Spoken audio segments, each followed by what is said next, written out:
बांसवाड़ा में जो गुरु गोविंद विश्वविद्यालय है, वहां पर वैदिक शिक्षा केंद्र खोला गया है। तो मैं आपके माध्यम से मंत्री महोदय से निवेदन करना चाहता हूं कि वहां पर वैदिक शिक्षा केंद्र नहीं खोल करके वहां पे जो वैज्ञानिक शिक्षा केंद्र है वो खोला जाए।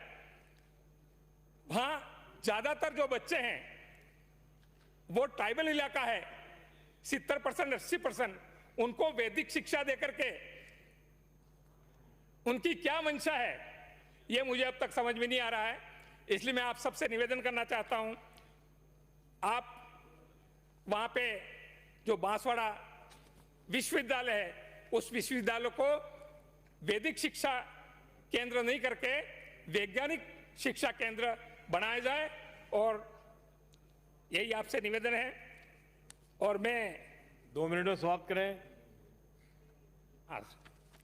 तो खास तौर से आप इस शेड्यूल एरिया में जो हालत है, उस शेड्यूल एरिया में हालत है, उसको सुधारने के लिए आप मंत्री महोदय और सरकार से निवेदन है कि वहां पर जो भी कमियां हैं उन कमियों को दूर करते हुए स्कूलों का सुधार किया जाए, जिससे स्कूलों में एक बेहतर शिक्षा मिल सके और अपने आप की जो आगे बढ़ सके।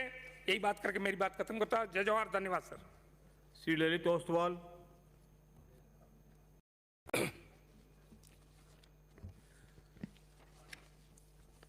शिक्षा के संबंध में आज बात हो रही है।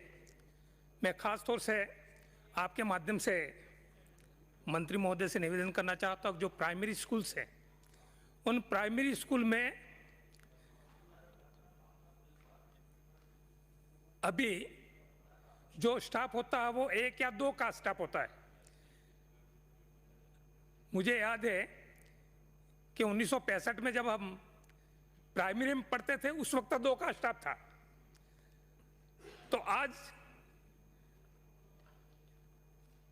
जहां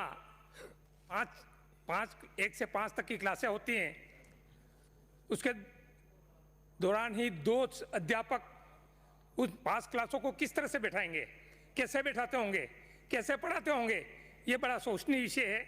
इसलिए मैं आपके माध्यम से निवेदन करना चाहता हूं कि प्राइमरी स्कूल में स्टाफ को बढ़ाया जाए, और जो प्राइमरी स्कूल्स हैं 3rd ग्रेड टीचर हैं जो नॉन टीएसपी के टीएसपी में हैं, उन नॉन टीएसपी जो टीएसपी में है उनको नॉन टीएसपी में भेजा जाए, और नॉन टीएसपी में जो है उनको टीएसपी में लाया जाए। और यदि उसके अंदर और भी खाली रहते हैं तो बेरोजगारों को भर्ती किया जाए। और सागवाड़ा विधानसभा में ये जो कॉलेजेस स्कूल्स वगैरह हैं वहाँ लेक्चरर प्रिंसिपल तो खाली पद हैं उनको भरा जाए, क्योंकि ये जो 3rd ग्रेड वाले हैं उनको तो प्रतिबंध लगा रखा कि अब तक करीबन 14 साल हो गए, आज तक उनको ट्रांसफर नहीं हो रहे। तो मैं कहना चाहता हूं कि टीएसपी में जो लेक्चरर प्रिंसिपल व्याख्याता वगैरह लगे उनके ऊपर प्रतिबंध होना चाहिए। जब तक यहाँ व्यवस्था नहीं हो तब तक उनको ट्रांसफर नहीं हो, जबकि वो ट्रांसफर करा के आते हैं और वापस चले जाते हैं कुछ दिनों में, इसलिए वहाँ पढ़ाई बाधित हो रही है। ये आपसे खास तौर से निवेदन है। और ये जो अध्यापक हैं शेड्यूल एरिया में उनको बहुत सारी जिम्मेदारियां दे रखी हैं, बीएलओ का जनगणना के टाइम जनगणना, इस तरह की जो जिम्मेदारियां हैं उन जिम्मेदारी से उनको मुक्त किया जाए, और कम से कम उनको 10 बजे से 3 बजे तक ऐसा कोई फिक्स टाइम होना चाहिए जहां उनके पास में किसी भी तरह की सूचनाएं या कोई भी नहीं मांगा जाए। क्योंकि आज हम देख रहे हैं कि अध्यापकों को स्कूल में मोबाइल तो रखने का नहीं रख सकते हैं, लेकिन उनके पास लगातार मैसेज आते रहते हैं कि ये सूचना दो, ये सूचना दो। तो मेरा आप सबसे आपके माध्यम से मंत्री महोदय से निवेदन है कि उनको इस तरह की जिम्मेदारियां, इस तरह के काम है, उनको कोई फिक्स टाइम किया जाए और इस तरह से कोई व्यवस्था जमाई जाए।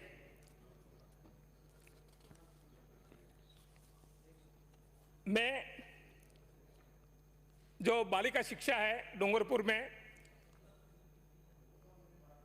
उसमें पुरुषों से महिलाओं की जो अनुपात है, उनका अनुपात है वो ज्यादा है। और डूंगरपुर जिले में आज हम देख रहे हैं जहां भी स्कूल जाएं तो सारी मेजोरिटी में बच्चियां पढ़ती है वहां। तो आज वहां पर पूरे डूंगरपुर जिले में देखें हम तो डूंगरपुर में कन्या महाविद्यालय है, उसके अलावा कहीं भी डूंगरपुर जिले में नहीं है। तो मैं आपसे निवेदन करना चाहता हूं कि गलियाकोट ब्लॉक जो वहां से बहुत दूर पड़ता है डूंगरपुर से, वहां पर कन्या महाविद्यालय खोला जाए और साथ में ही जो डूंगरपुर महाविद्यालय है उसको पीजी में कन्वर्ट किया जाए। और साथ ही अध्यक्ष महोदय, सभापति महोदय, आपके माध्यम से मैं प्राथमिक जो विद्यालय हैं उनमें जो पोषाहार मिड डे मील ये जो दिया जाता है वो ईमानदारी से भी उनको मुक्त किया जाए, क्योंकि ये मिड डे मील करके उनको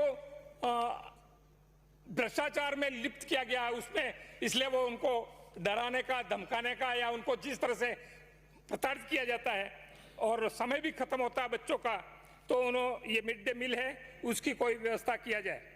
और मैं आपको आपके माध्यम से निवेदन करना चाहता हूं कि ये जो स्वतंत्रता सेनानी हैं उनके नाम से स्कूलों का नामकरण किया जाए और खास तौर से आदिवासी इलाकों में जितने भी स्कूल है, प्राइमरी स्कूल्स,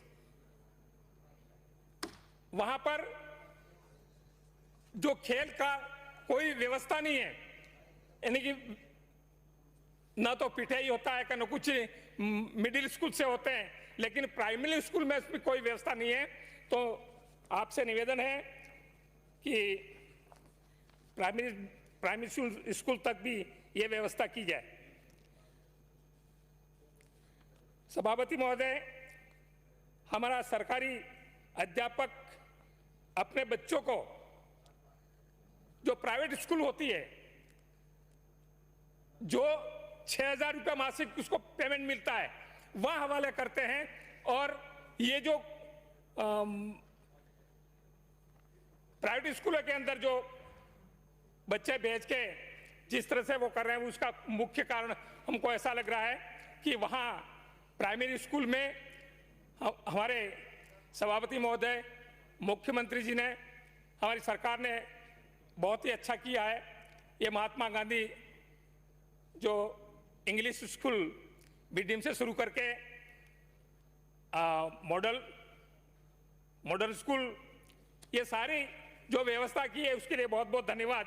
लेकिन साथ में ही जो पंचायत स्तर पे महात्मा गांधी जो स्कूल इंग्लिश स्कूल शुरू किया है वो ब्लॉक स्तर पे या पंचायत समिति स्तर पे किया है। तो मैं चाहता हूं कि हर पंचायत स्तर पे ऐसी स्कूल जहां चालू की जाए, कम से कम पंचायत स्तर पे उसके सेंटर में हो और वहां सारी सुविधा इंग्लिश मीडियम से चालू की जाए और वहां स्टाफ पूरा हो, तो बहुत बड़ा परिवर्तन आएगा। इसलिए मैं आप सभापति महोदय, आपके माध्यम से मैं खास तौर से हमारे जो ओबरी जो इलाका है वहां पर आईटीआई खोलने के लिए, जिससे बच्चे टेक्निकल शिक्षा लेकर के अपने शिक्षा आगे बढ़ा सकते हैं। और साथ में ही मैं डूंगर सागवाड़ा विधानसभा क्षेत्र का जो एक केवल महाविद्यालय है वो 96 से शुरू है, आज तक उसको प्रमोट नहीं किया गया है। तो मैं आपसे निवेदन करना चाहता हूं कि जो सागवाड़ा भीखाबाई महाविद्यालय उसको प्रमोट करके पीजी किया जाए और वहां पर जो व्याख्यातों की कमी है उसको भी दूर किया जाए। और मैं खास तौर से हमारे